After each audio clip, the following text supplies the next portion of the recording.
Marami ang napareact mga kasweet nang sabihin nga ni Vice President Sara na tatakbo siya sa susunod na eleksyon. Pero hindi naman niya sinabi kung saang posisyon. Pero nga nabanggit niya na mukhang hindi na o maaaring hindi na tumakbo ang kanyang kapatid na si Mayor Baste o maging si Pulong Duterte. Kaya nga sabi niya doon sa kanyang speech ay naandun siya para mangampanya sa susunod na eleksyon.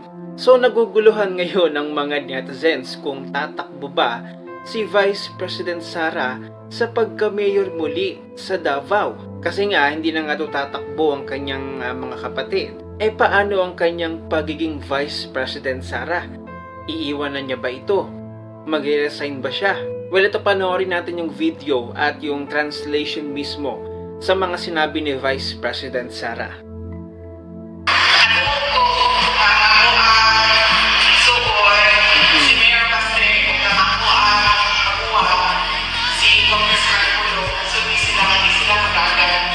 Oh. Base, yung sila magagad sa sunod na eleksyon. So muna na ako din sa inyo kay kampanya ko sa inyo nagagad ko sa sunod na eleksyon.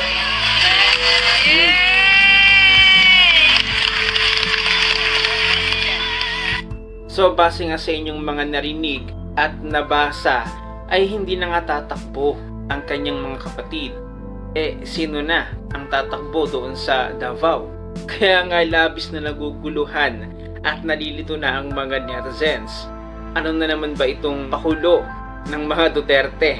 At pinag-iisip na naman ang kanyang mga kritiko, ang mga kalaban.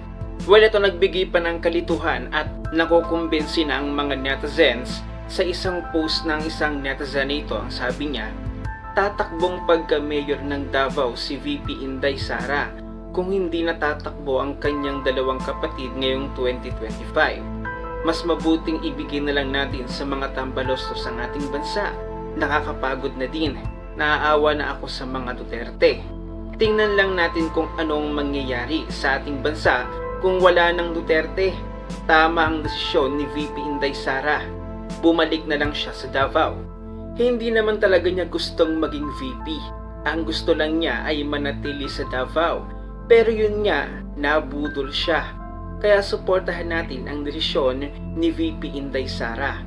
At ito nga ang ibang version naman ng kanilang interpretasyon ng mga netizens at ang kanyang mga taga-suporta. Sabi ng isa, she said she heard Baste and Pulong won't be running anymore. So siya na lang ang tatakbo sa next elections. My question is, until when? Pagka-mayor and congressman ni Baste and Pulong sa 2025 ba? If so, kung tatakbo siya either mayor or congresswoman, so bibitiw siya as VP sa 2025 kasi ang aga naman to say tatakbo siya as president sa 2028. Oy, mukhang may punto kasi nga 2024 pa lang. So ang paghahandaan talaga ay ang midterm election. So possible may punto itong nagsabing ito. Sabi pa ng iba, she's running in 2025 as mayor of Davao City. Pinangunahan niya na agad si VP Inday. Ito pang sabi ng isa, delikado yan. Should Inday run and vacates her VP position, the new VP will be chosen by President. Nung na-oust si Erap, GMA chose her VP. Pwedeng mag-nominate si BBM from Senate or Congress ng Vice President candidates niya. So, pwede niyang i-nominate si Tom B. So, talagang mapapaisip ka. Kasi nga, si Vice President Sara is currently the Vice President of our country. And then, malayo pang election kasi kung election ang pag-uusapan, ang sabi niya, tatakbo siya sa susunod na eleksyon. Meaning, 2028 pa yung kanyang pwedeng takbuhan Unless nga siya ay magbitiw sa pwesto at kung susubukan nga niyang at kung tatakbo nga siya sa 2025, ayun na yun. So, kung tatakbo siya sa 2025, magbibitiw siya sa pwesto. Pero hindi nga natin alam kasi nga hindi naman siya nagdeklara ng posisyon ng kanyang tatakbuhan at hindi siya nagdeklara ng taon ng kanyang tatakbuhan. Ang sabi niya basta next election. So it can be 2025 or 2028, basta next election. Well, eto, nagbigay naman ng mensahe ang kanyang ama, si dating Pangulo Rodrigo Duterte. Panoorin natin. Lastly po, sir, message niyo po sa anak niyo si Bibi Inday na talagang grabe ho ang atake sa kanya nitong mga nakarang araw. Grabe Ano po message talaga. niyo kay Bibi Inday? Sabi ko nga kay Inday, ako magprangka ako. Kaming mag-ama. Sabi ko, Day, dumaan ako dyan sa presidente. Pardon my statement this time. Sinabi ko sa anak ko, wala kang makuha dyan, wala kang mapala. Trabaho ko lang every night, magdating yung papeles na ganun. Matapos ka sa opisina alas 10, alas 9, alas 11. Magkain ka tapos hindi mo daw pirmahan. May pirma yan doon sa tao na ano mo yung executive secretary whom you trust. But the problem is kung abogado si Inday, basahin mo talaga kasi takot ka magkamali eh. Oo. Makatapos na mga alas 6 alas 6 ng umaga matulog kami minsan hanggang alas 12. Tapos alas 2 ligo ang pag ganon ang buhay mo.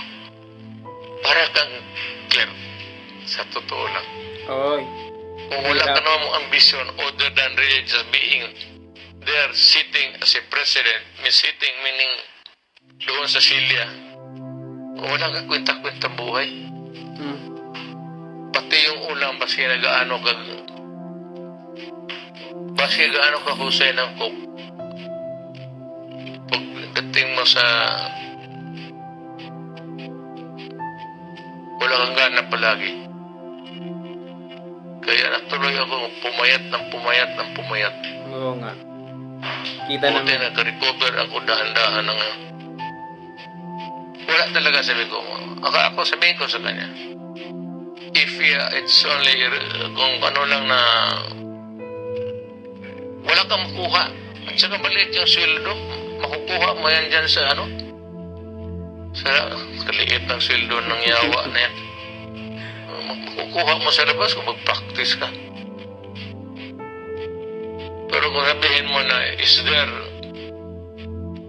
there something in the presidency that would make you happy? Wala ho. Wala ho. Wala. I will not give it to anybody else. Pag kayo yung iba na nagkikinig, talagang atat na atat kayo. Go Oo ahead. nga. Pero para sa anak ko, yan ang masabi ko. Ayaw na But, niya. alam mo, ang buhay swerte. Kung ano may swerte niya, I will support her. Whatever that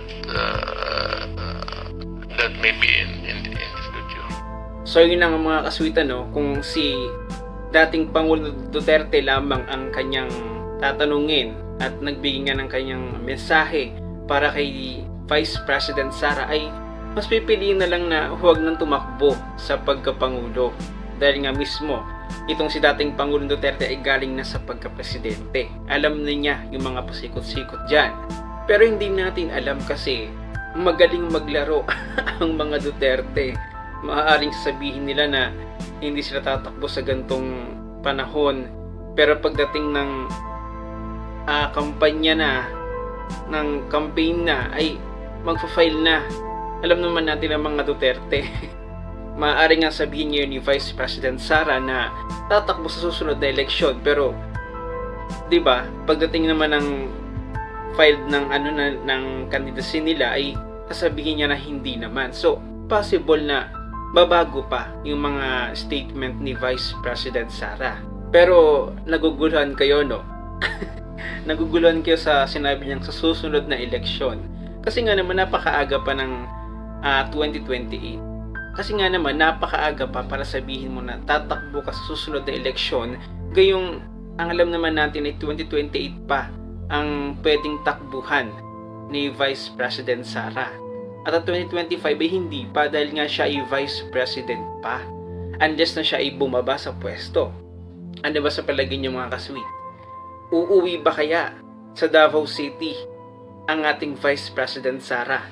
Kahit ako, hindi ko talaga alam ang sagot diyan at naguguluhan din ako kasi nga ang daming possibilities. Pero isa lang alam ko, magaling maglaro ang mga Duterte. Kayo ba? Ano ba ang inyong naiisip? Abay mag-comment na dyan sa comment section at kung bago ka pa lamang sa akin channel, abay mag-subscribe na at huwag nang kalimutang i-share ang video na ito para sa marami pang updates.